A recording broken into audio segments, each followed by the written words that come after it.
it. I'm turning back. I know your family's waiting. I know it's an important day. All right, we'll give it a try. I'll set your coordinates. Won't jump far. I'll get you back there in time, pal. Trust me. Our only hope now is to outrun that Imperial garbage scow, though. I'm going to light speed. That's the spirit. You'll be celebrating Life Day before you know it. Stand by. Here's where we say goodbye to our unpleasant friends.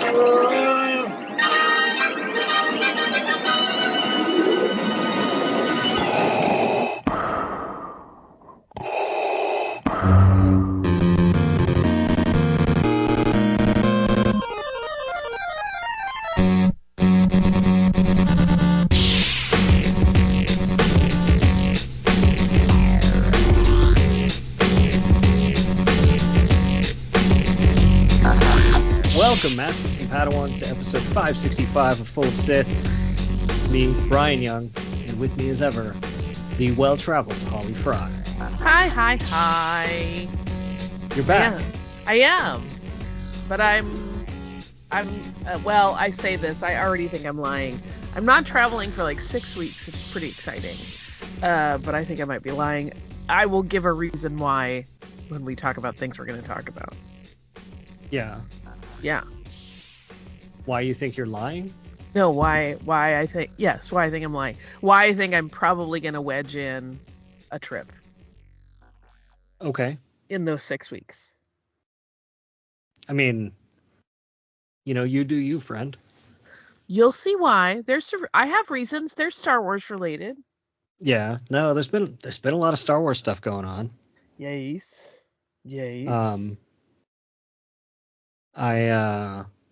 I just got my hands on the advanced copy of the Mon Mothma book. I haven't started it yet, though, but I'm really excited to dive in. Same.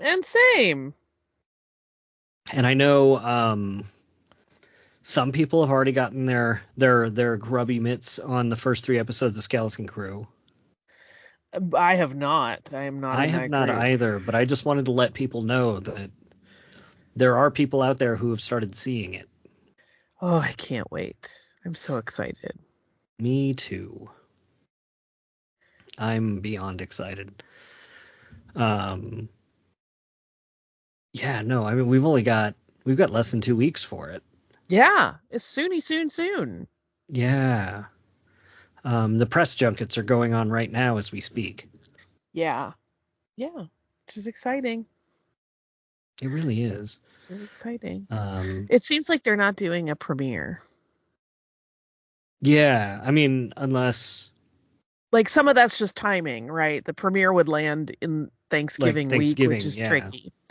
I think that's just a tricky, probably accident. So, yeah, we'll see. Maybe there's a super duper secret one. I don't know, but I don't think so. I don't know anybody that's been invited to one, so... Yeah, nobody's mentioned anything to me. Yeah. I'm just excited for it. That's really all there is to it. Me too. We also have a date for Andor Season 2. Yes, we do. Very excited for that. Which they announced at D23 Brazil. Yeah, that was weird, right? D23 Brazil got a lot of stuff. Like, they got a little bit of footage. They got some pretty big announcements. I guess I didn't realize it was that big of an event there, which maybe sounds like I'm ignorant, but I just didn't. Well, I think Disney really is trying to be a global company. Yeah. And, Celebration Japan is probably going to get a lot of announcements, and they're just trying to make sure they're spreading it around the world. I think that sounds great. Yeah, it sounds like we're probably going to get an Andor premiere at Celebration in Japan. Yeah, no, I would not be surprised at all. And then, last week in the new Alex Segura, like the Jakku comics, I was really excited that the planet Young Bry got another Oh, mention. nice. Yeah, yeah. So just, I was really excited about that.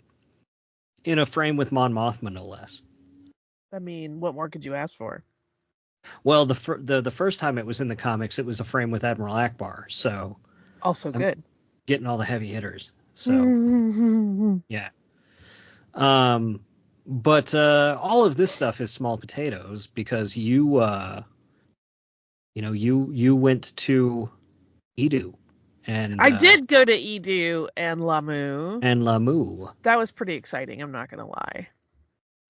Why don't you tell me about that first? So, stuff you missed in history class has been doing for several years with a little interruption thanks to the pandemic, an international trip each year with listeners. And this year we went to Iceland. Um, and, we saw lots of cool historic things and cool, very historic geological things. But I also was like, hey, could we go to Vic? In the planning stages, I asked Michael Kenny, our planner, if we could do that. And he was like, yeah, of course. And we did. And that was amazing. So we got to see filming locations for Rogue One, which was very, very wonderful.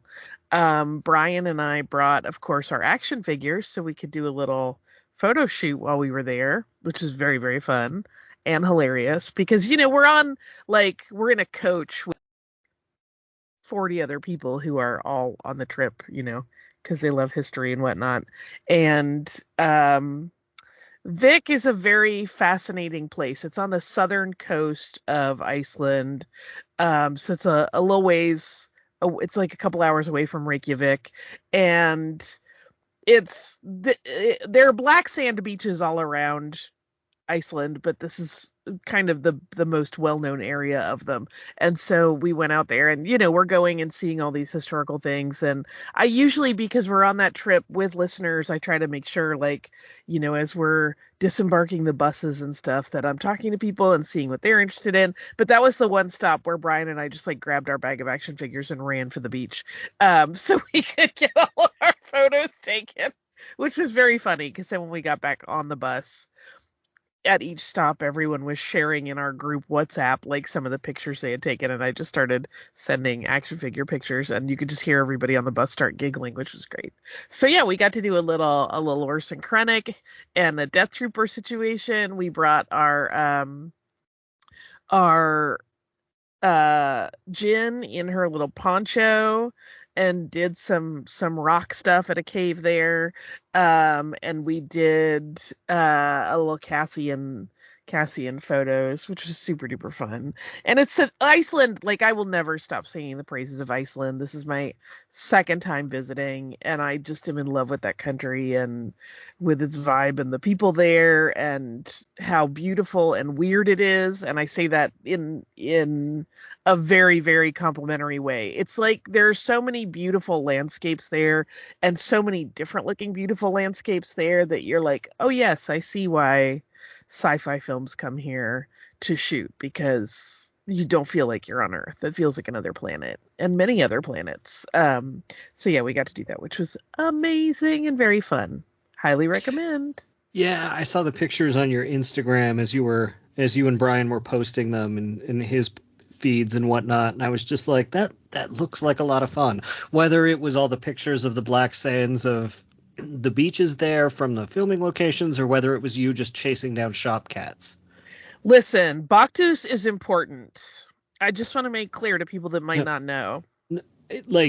Holly, you're talking to a person who went to the cemetery at Montmartre, and with Patty, we spent a half a day just chasing down the cats. Oh, yes, but I really want you to understand that Baktus is the most famous cat in Iceland. Iceland loves cats, first of all. And there's an interesting kind of communal way that the cats are taken care of.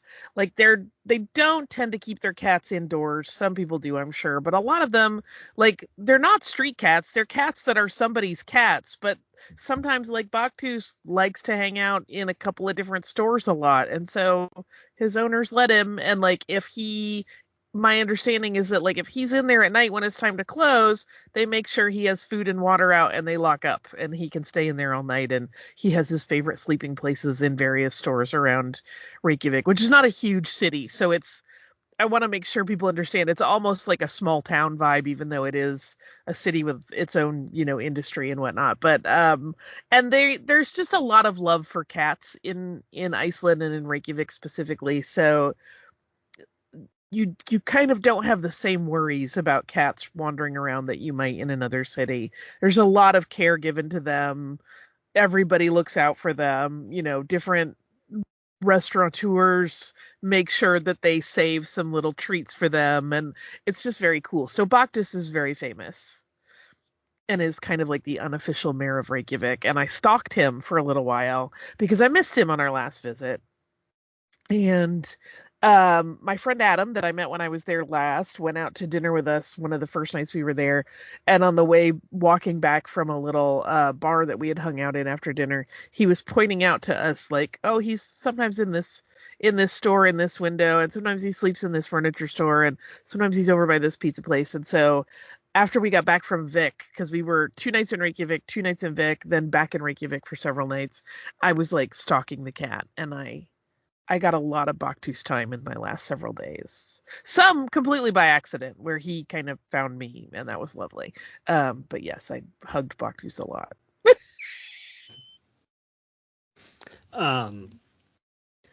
Yeah, no, it looked like an amazing trip. And, having gone on one of those long Star Wars location trips with you, like when we went to Ireland. Yeah. Those can be just so much fun. Yeah, it was super duper fun. And like, we have been very, very lucky when we do the history class trips that like we just tend to end up with really, really fun groups of people who are delightful to travel with. When you're traveling with that many people, it's really easy for somebody to not be fun. And in fact, on my last trip to Iceland, which was not one of our trips, I didn't like most of the people we were with. It just was not a group that was like in it for the fun.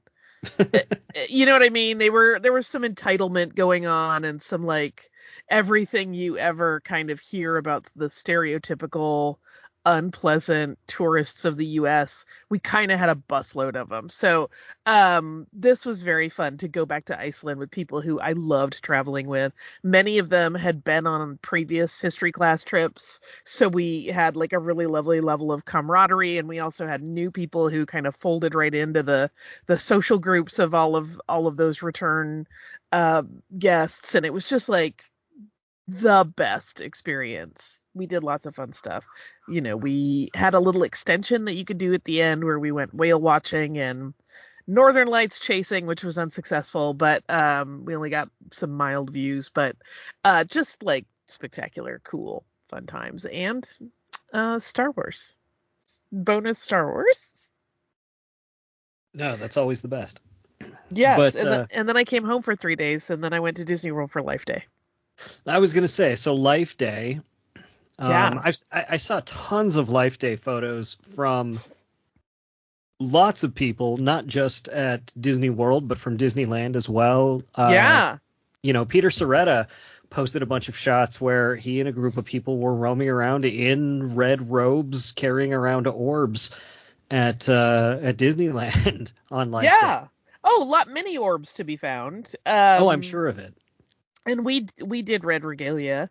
It's been really, really interesting how that's developed over the years, where, there are a lot of like big group meetups that happen, and like there will be group photos. I will confess I don't tend to do many of those, which is no shade to anybody that does those. But like for me, I mean, I adhere to the Life Day tenets of family, joy, and harmony, right? So I want to spend time with the people that I'm close to and like really get some quality time with them doing the stuff we love. And I don't always get to see all those people all the time. So we tended to kind of hover, and I mean, we interacted with people. It wasn't like we were like, don't talk to us, but like we had an Oga's reservation when a lot of the group photos were happening, and we were like, that's fine. We would rather just kind of hang in Oga's together. And it was wonderful. We had a great time, but I was really delighted with when we got there earlier in the day.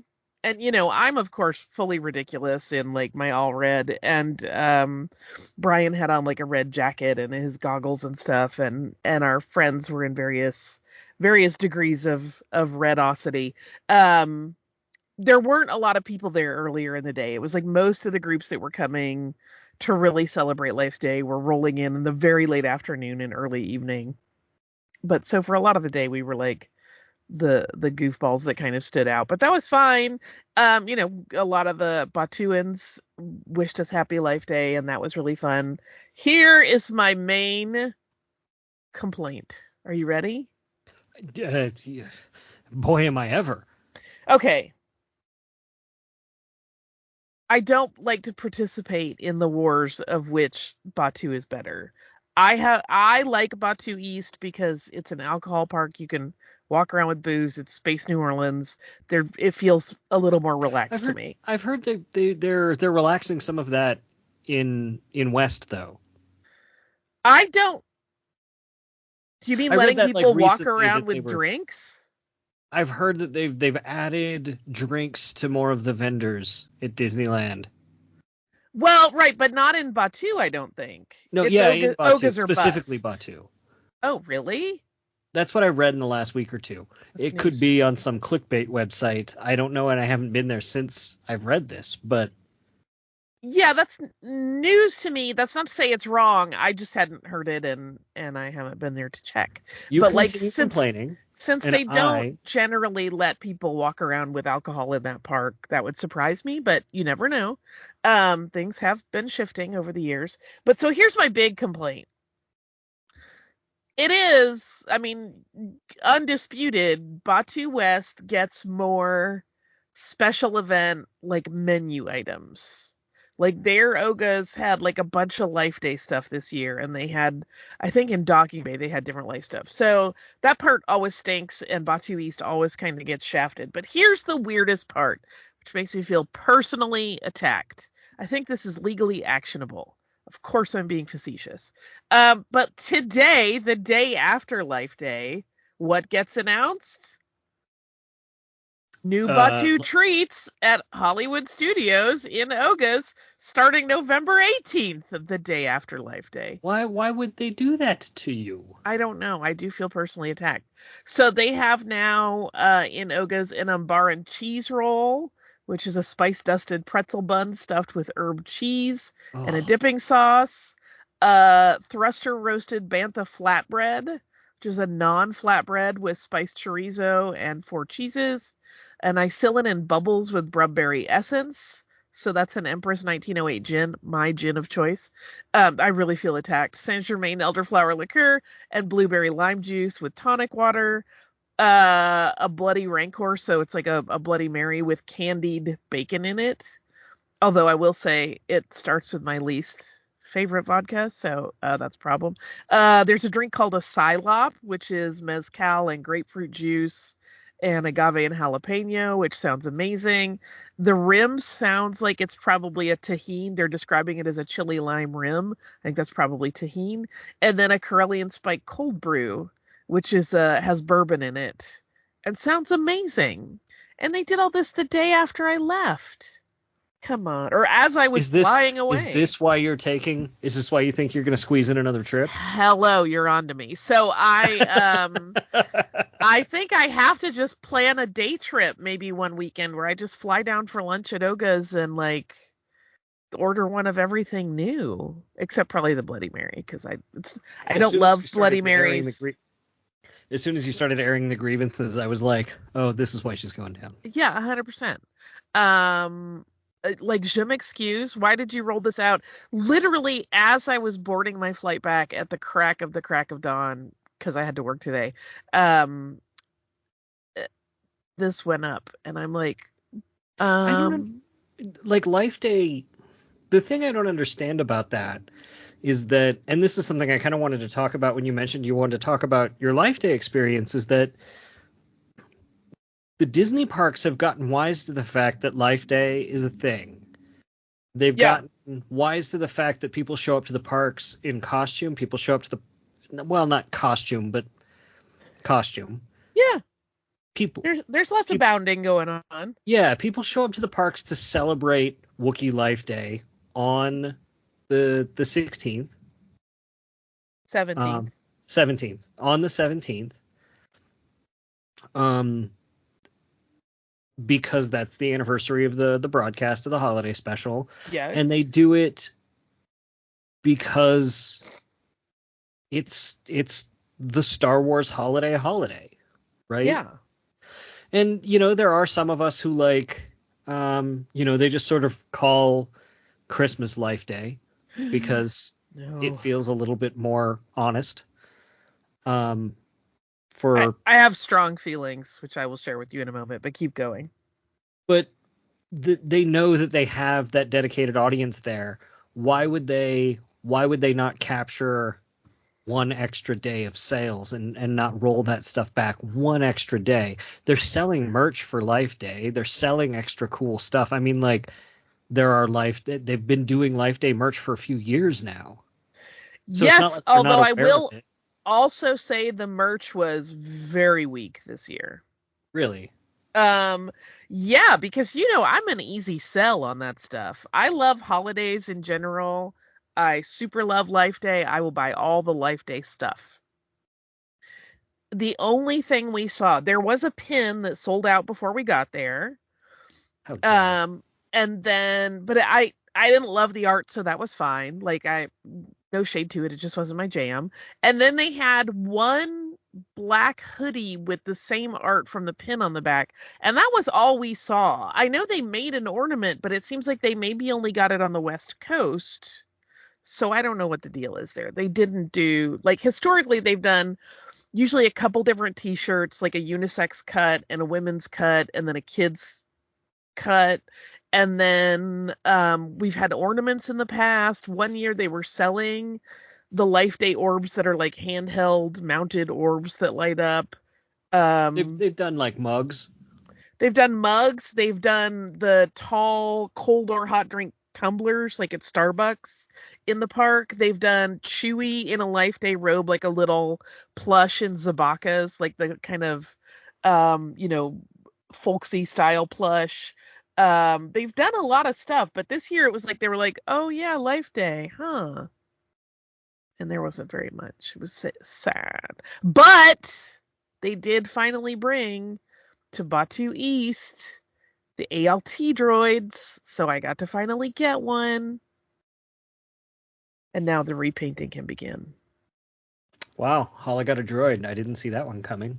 Listen, I don't always get droids because I have a lot of droids, but I've been waiting on that guy. I know. Been waiting. Here is the thing that I will, this is a personal thing. If you do the thing I'm about to complain about, you are fine. The problem is mine. I go bananas when people wear Christmas things on Life Day. I don't do that. I don't wear Christmas things, period. I don't like Christmas. I'm okay with Christmas. I love it. We definitely probably do a different style of Christmas than many people, but I'm down with it. And but I don't Life Day is Life Day. That's when you join the Wookiee cult and you walk off into the stars. Come on. See, to me, that's what I'd rather do for Christmas. Right. But I go bananas when I see a Santa hat. No, yeah, at Life Day. The closest I would get to Christmas is Nightmare Before Christmas. Right. Which we did go to Jollywood Nights also the night before and saw the spectacular Nightmare Before Christmas sing along. And I will say that was great. Great. So if anybody's debating whether you want to do Jollywood this year, do it for that alone. Yeah, I don't, to me, Life Day is not Christmas. It's its own thing. I don't love the Christmas stuff for it.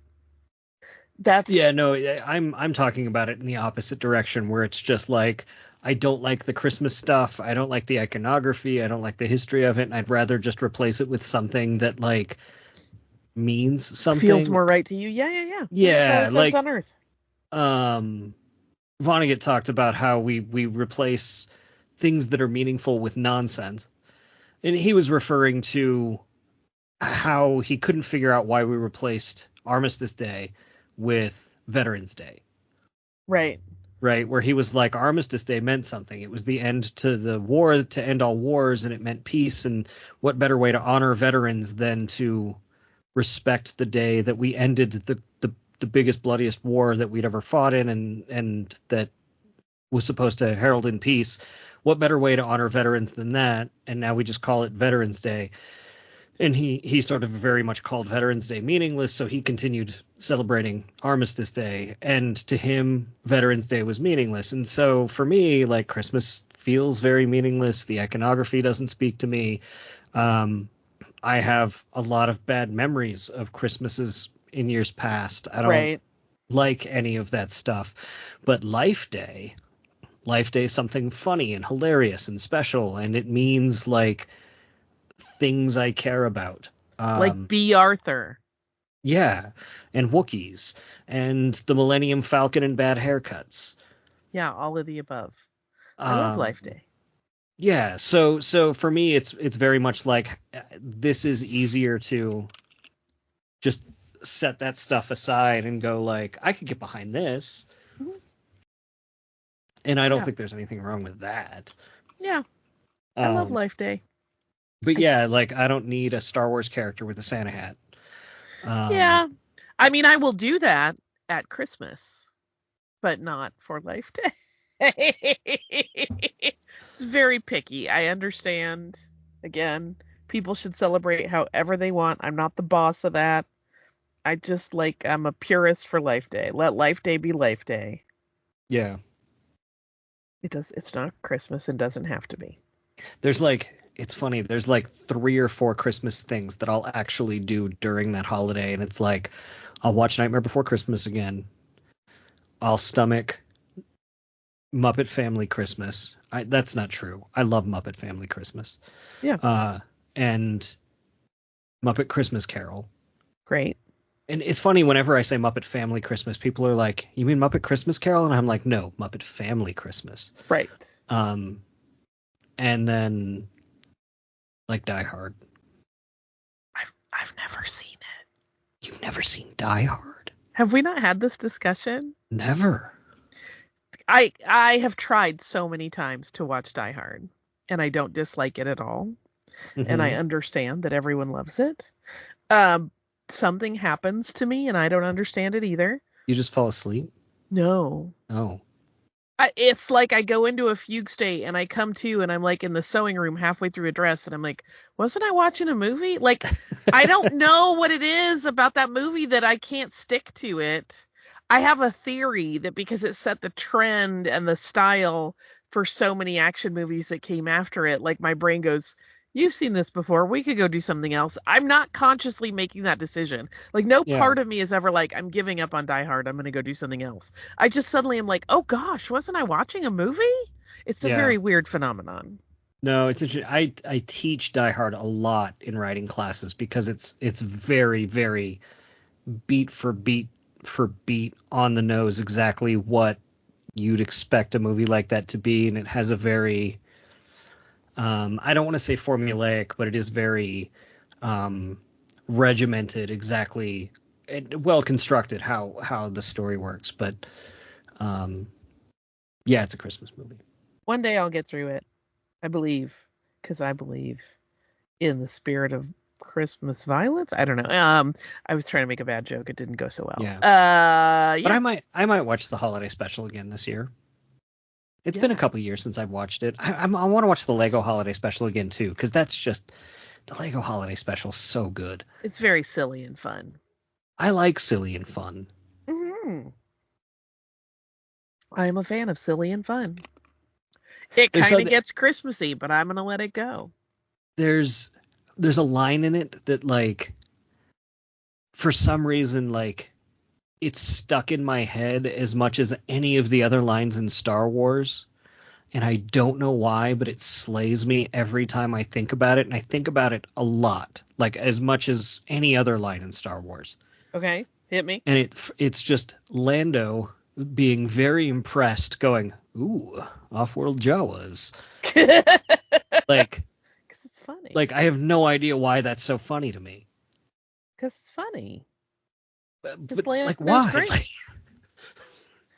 I mean, we're in the danger zone of if you explain a joke too much, it stops being funny. But really, I just like the idea that Lando sees everything he encounters as something potentially sexy and interesting, and that's how off-world Jawas are. Ooh, off-world Jawas. That's it. Which was funny too, because it was just like it was that came out right after Mandalorian. Like, I can only imagine the consternation in that decision for them to go like Favreau shows up with the script for those episodes of Mandalorian, and he's like, okay, and then Jawas strip the Razor Crest, and then like somebody from the story team, probably Pablo, has to go like, but there's no Jawas anywhere but Tatooine. Right. Off-world Jawas. Yeah, but these Jawas do this. Yeah, but there aren't any. Well, what if there were? What if they're birth gray of the off-world Jawas? Jawa. They're off-world Jawa. Yeah, so yeah, just that they got packaged as off-world Jawas. Mm-hmm. And they've got gray robes instead of brown, and they've got little red eyes instead of yellow. Yeah, man, they've seen the galaxy. They've changed. Yeah. I hope they're still furry. Surely. No, I've been rewatching. I've actually been rewatching Book of Boba Fett because we're catching Kingston up because he wants to watch Ahsoka.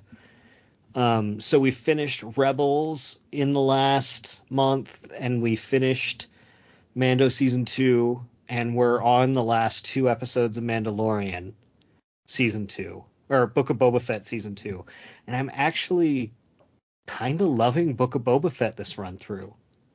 Oh, that's right, because you weren't in love with it the first time. I wasn't, and I was struggling with the change in Boba Fett's character. Uh-huh. And I'm not struggling with it anymore. I'm actually really understanding it. I'm really like locking into it in a way that I didn't before. Nice.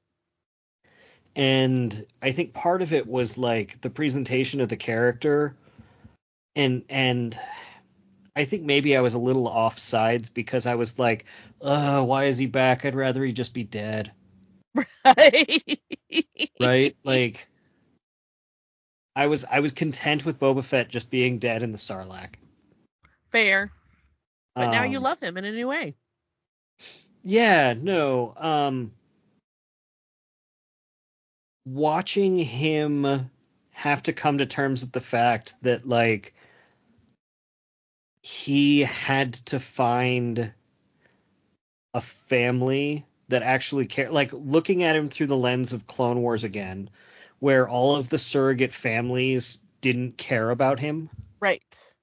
Right? And then seeing the Tuskens actually take him in, and him saying, no, I can offer something to these people. I can actually take care of this.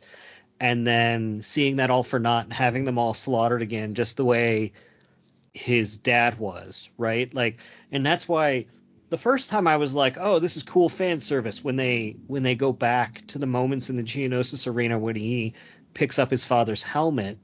Right. But then him coming back upon the sand people that are slaughtered when the Pikes and the Raiders come back to when he comes back to them, and that kind of stirs that back into him again, and he's like, I don't like this for people, and I'm probably responsible for a lot of this because of that rage I felt, and maybe I could channel this better. Yeah. That character change worked a lot better for me this time than it did previously. Huzzah! I quite loved it first time. Love it every time I rewatch.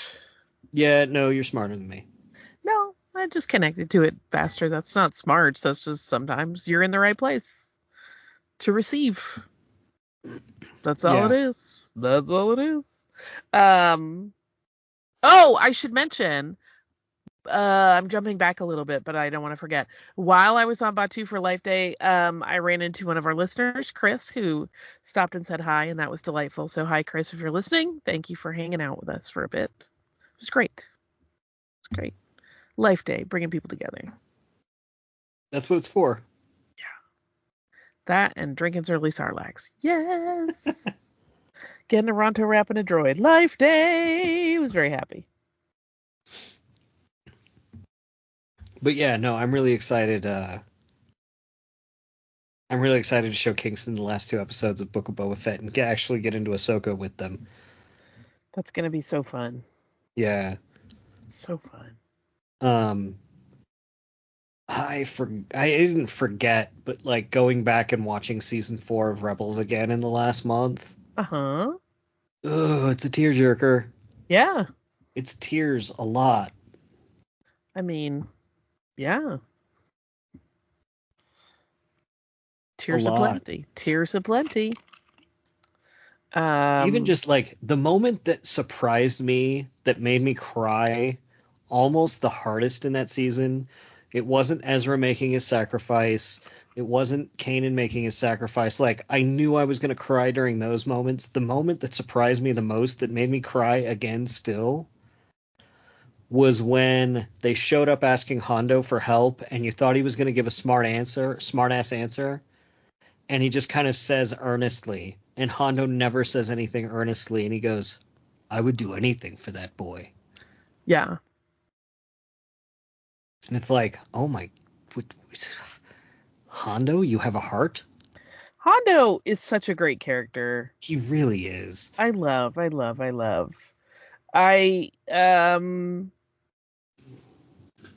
wish more people who are, I want to word this carefully because I don't want to sound like I'm talking down to anybody. I wish people who are more just casual fans had more context for Hondo, because like even now when we're in Galaxy's Edge, there are always people who are like, who is this guy? And I'm like, oh, Hondo, he's the best.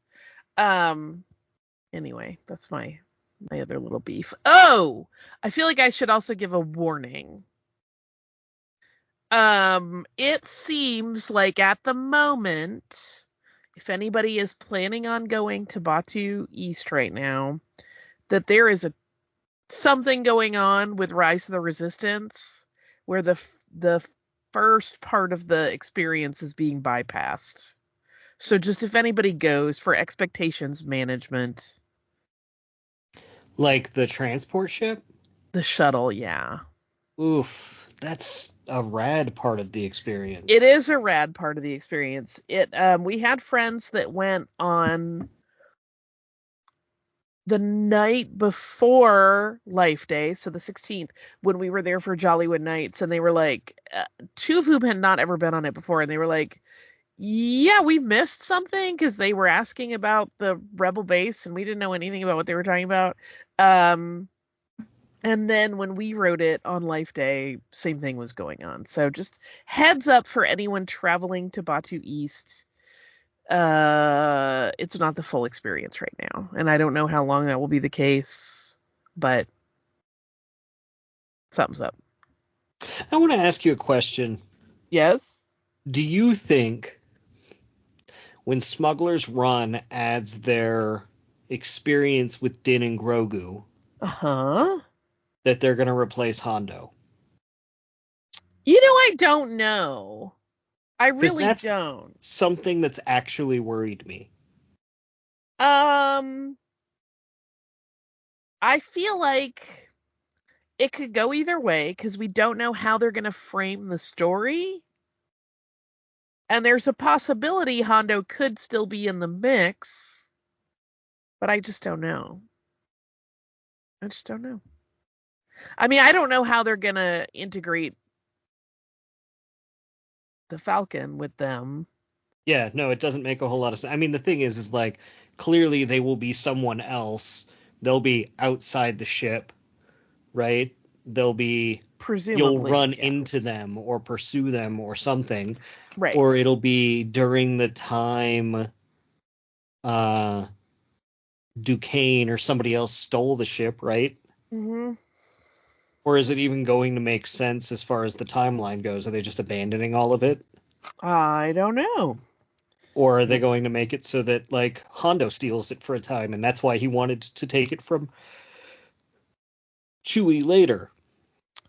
Yeah, I don't know. I mean, I guess we'll see, but I have no idea what's being cooked up on the back end, so we'll find out. But I Yeah. hope they don't lose Hondo because I love him. Yeah, no, I love him too. And he's one of the best animatronics that they've ever made. Yes. Although I was so disappointed. The last time I was there, I was so excited to go in there with Kingston because he'd finally, like, the last time we'd gone, he'd seen him, but, like, he didn't really have a connection to Hondo because he hadn't watched a ton of Clone Wars. Oh, right. So now he And has this time, context. he had tons of context with Hondo, but he was just covered by a box. Yeah, that happens once in a while. Not too often, thankfully, but we had him out and about, when we rode on the 16th. So I don't know about West, but he seems fine on Batu East. So fingers crossed is what I will say on that. Yeah. Oh man.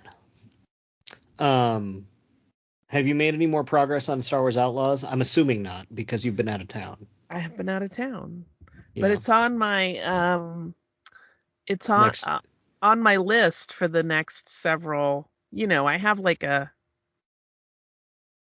ongoing like focus list, right? Mhm. Because I'm always juggling many things, so I have time set aside pretty much each day to play video games for a little while. So I will be back at it after probably Wednesday of this week. I'm excited for that. Me I would love to too. talk to you about it more because next week I'm fiendishly excited about it because the DLC hits next week, and Uh-huh. I'm gonna go pull some sabacc heists with Lando because there's still some little boxes and trinkets of Nixes I gotta go find, but I've pretty much finished the game aside from that. Nice. Yeah. I may never catch up, but we'll try. And then that will be fun.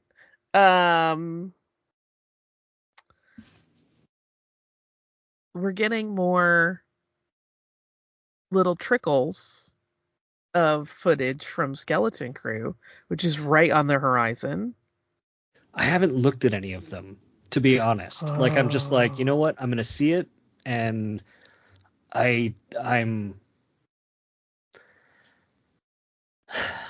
like, I mean, I think we've talked about this before. Like when I did Phantom Menace, it was like I consumed every moment of everything, and I study so much story and so much filmmaking and so much like trailer cutting that I'm like, I pieced together half the story just looking at the bits they put out. Yeah.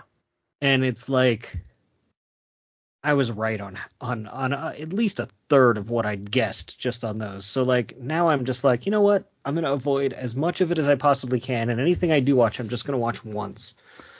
So I haven't purposely gone out and looked at any of the new footage they've released since Brazil. Nice. There is, I will warn folks, what I believe to be a very teeny tiny spoiler on a very specific, on a blind bag toy packaging. Just FYI. People want to avoid spoilers. Don't buy any blind bag things. Okay, now I'm curious, but I'm not gonna ask. It's just there's a character we had not seen anywhere that pops up, and I think is probably a pretty minor one, but it's like, oh, that would have been a fun surprise. Yeah. So we'll see. Okay. Yeah, no, I won't go looking. And not like a legacy character that we know, but yeah, just a little. Oh, well, I guess that's a thing.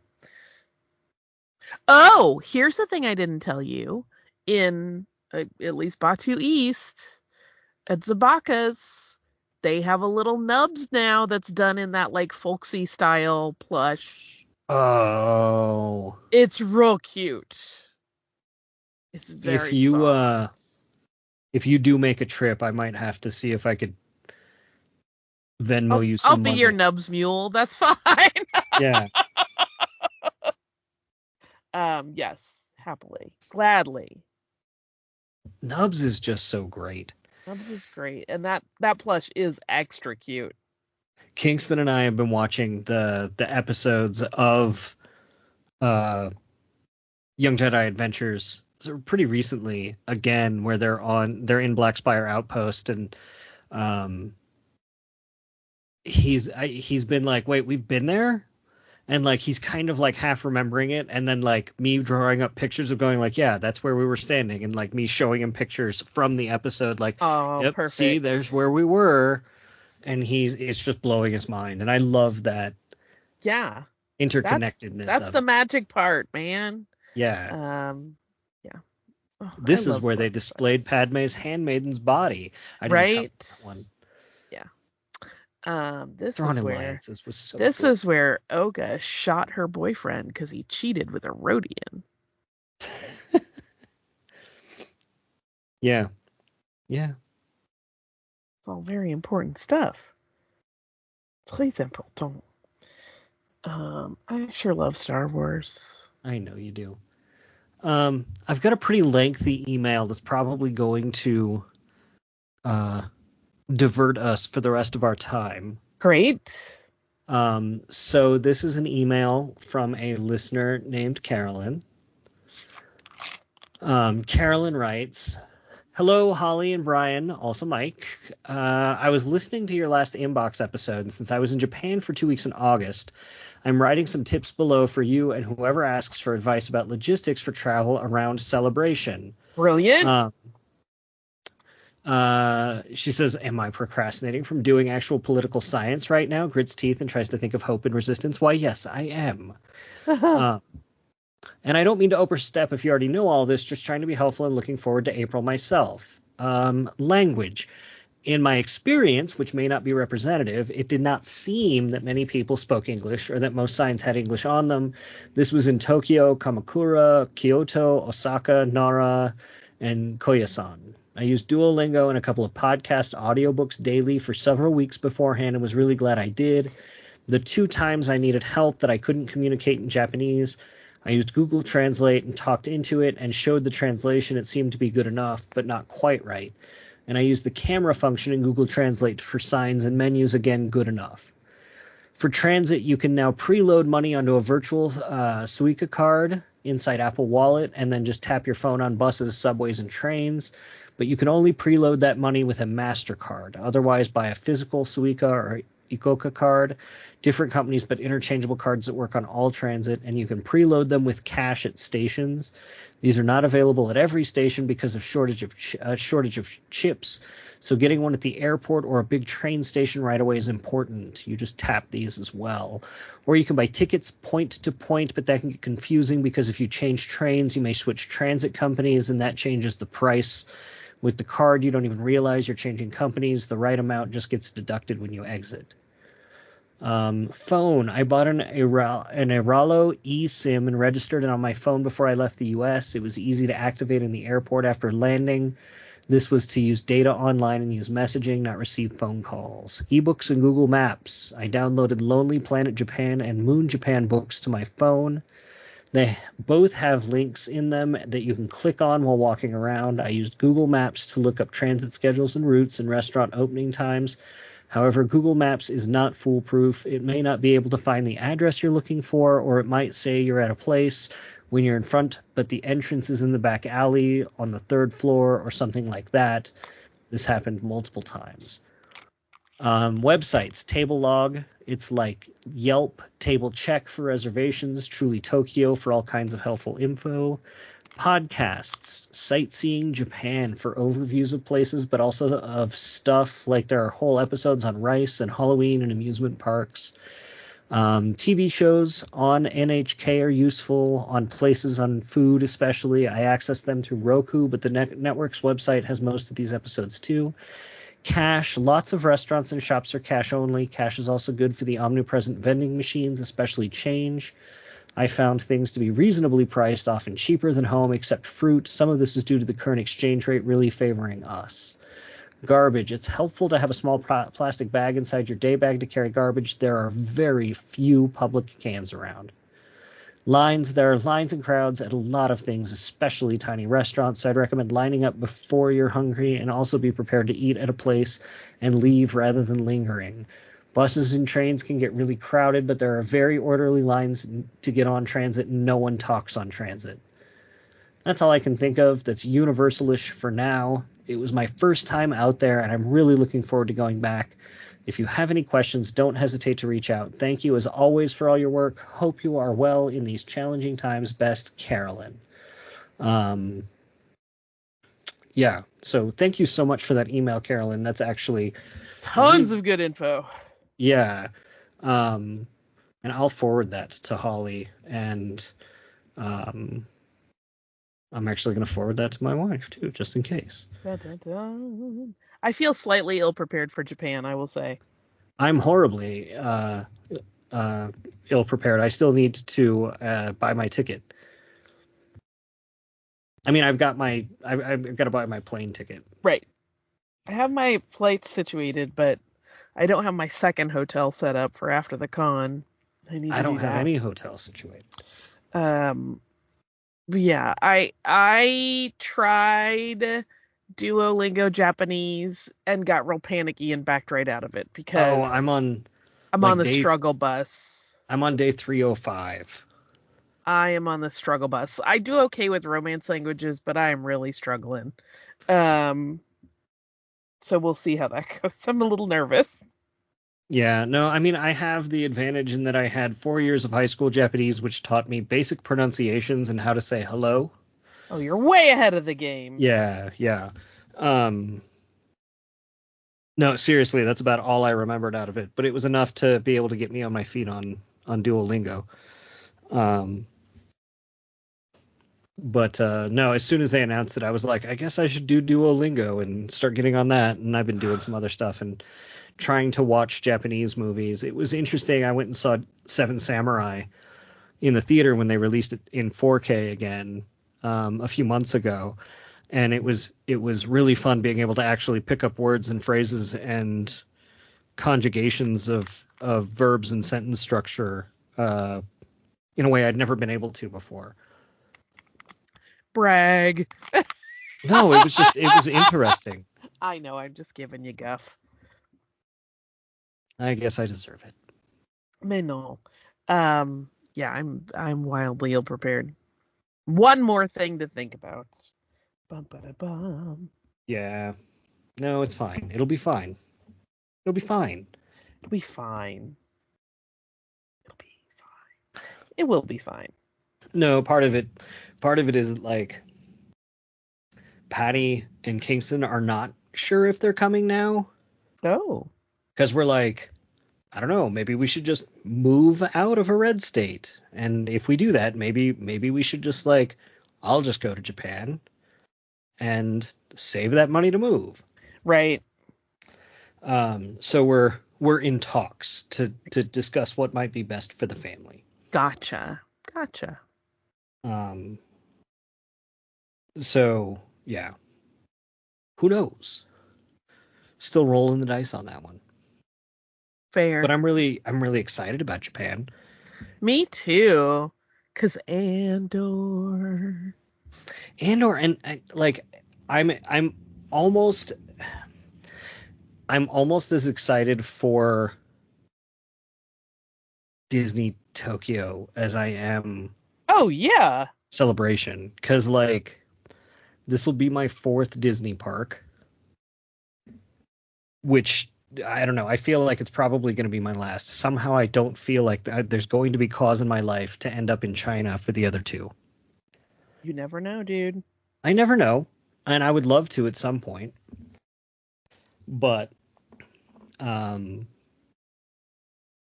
yeah, no, like and all I hear about Tokyo Sea is just how amazing it is. Yeah, same. And it'll be interesting They still have the old Star Tours, don't they? Or they switched over to the new one? I don't have confidence enough to answer that question. Yeah. I'm not sure. I was so mad. Like, when we went out there, not last time, but the last time I was out there in France, they just closed Star Tours, but it was the classic one after it had opened the new one here. Right. And I was so excited, and like they just closed it like within weeks. And I was so disappointed. I was like, I would love to go catch the old Captain Rex version. Well, you can always pay an exorbitant amount of money for the Star Cruiser toy that runs it. I mean, it's on YouTube. And you would be surprised how often you can catch me just watching that old ride video. I actually don't know that I would be surprised because you're not the only one that's doing it on this call. You'd be surprised how much I'm playing it just in my head. Right? Well, it's this so might be good. your first flight. Well, it's mine too. Yeah, no, I love that ride. Oh, I did not share my other Star Wars news. What Star Wars Speaking news? of loving rides, it's my own Star Wars news. She said I got a Lieutenant Beck tattoo a couple days ago. No, I saw that. I saw that on Instagram. I was like, did you share that with James Arnold Taylor? No. You know, I'm not very taggy of people online. I'm always like, they don't want me to bug them. I don't. James Arnold Taylor's so proud of Lieutenant Beck, though. Beck is pretty great, and I love him. And so Tori Fox and I got matching tattoos. Oh, she got a Beck too? Yeah, we had my BFF, Dawn Murphy, we commissioned her to design a Beck for us, and then we went to my tattoo artist's studio, and my regular artist did me, and she had picked out another one of the artists to do Tori at the same time, so we have matchy tattoos. Ding! That's amazing. It was very fun, and I love that tattoo so much. It's my second Moncal, and both of my Moncals were designed by Dawn, so I have a theme going on because I have Radis also. Soon you're gonna end up with a Donka. Listen, maybe, because I really like her. Oh, she's fun, and her voice is like she's like the B. Arthur of Moncals. She is. She's got very Roz energy. It's great. Love. But yeah, that'll need another week and change to heal. So, if nothing else, you need to play through the game just for all of the interactions with Donka. Yes, I'm here for that. Because I love her. I love her big chunky jewelry. I love her outfit. I love everything about her. I love. No, I kind of want to go play right now. Well, don't let me stop you. We're coming up on an hour. No, you're not gonna. I gotta go get back to work. I still got more work to do. Bum. Yeah. Something tells me you do too, but you're not going to. No, I'm gonna go to sleep after this. I'm really tired. I had too much fun the last 4 days. I'm exhausted. I saw all the pictures from Caves too. I was very jealous. Yeah, that was super fun. Clayton Sandell came and visited Cabes. He was in town. And it worked out that it was the same night that Tori flew in from Orlando for our tattoo time. And so we had a little get together at Cabes, and that was very, very hilarious and delightful. We had a little soft serve. We had some Dole Whip with some booze on it, and we had many drinks were poured. The Leppy Painkiller continues to be a crowd pleaser. Good times. It's a good drink. It is.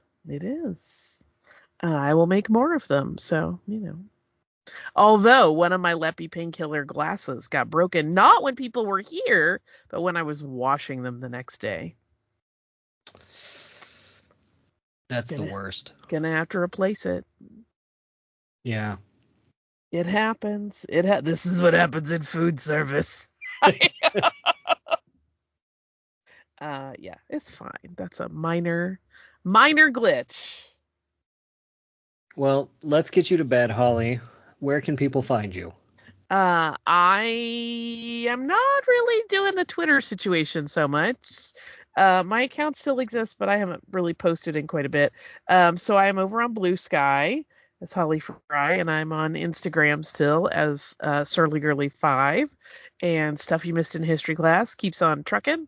We have a lot of stuff coming up in the remaining weeks of the year that is pretty interesting. And then Criminalia can be found with hashtag Criminalia. And of course, you can still get our book, Killer Cocktails, Dangerous Drinks Inspired by History's Most Nefarious Criminals. So all of that's going on. How about you, Bryan?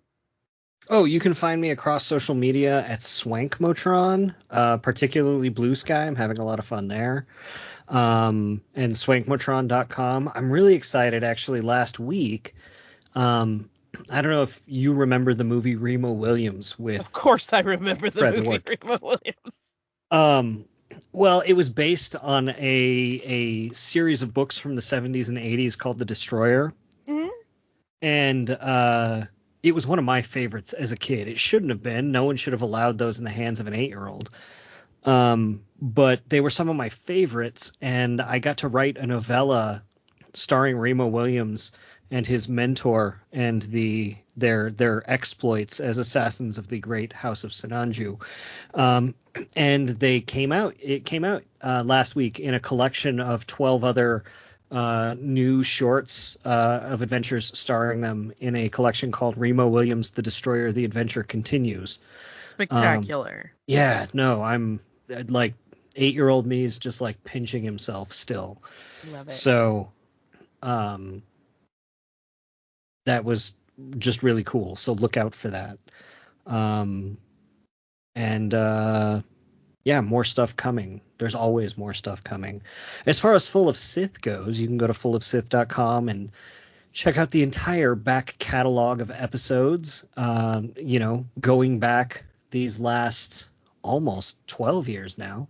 And you can send us an email at holocron@fullofsith.com. We'd love to hear what you have to say. Any other tips for Celebration Japan?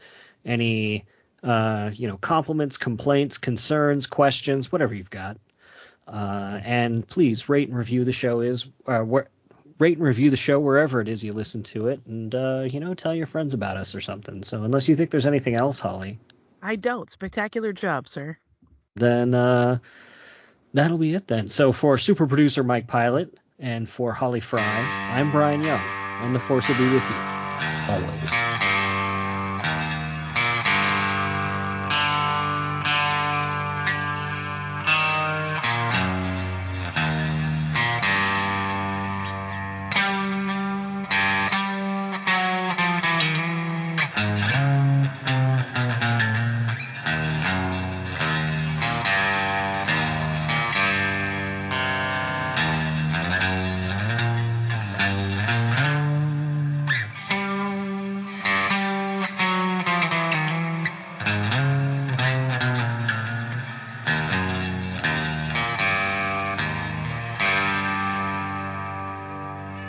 Sir, if you'll not be meeting me, I'll close down for a while.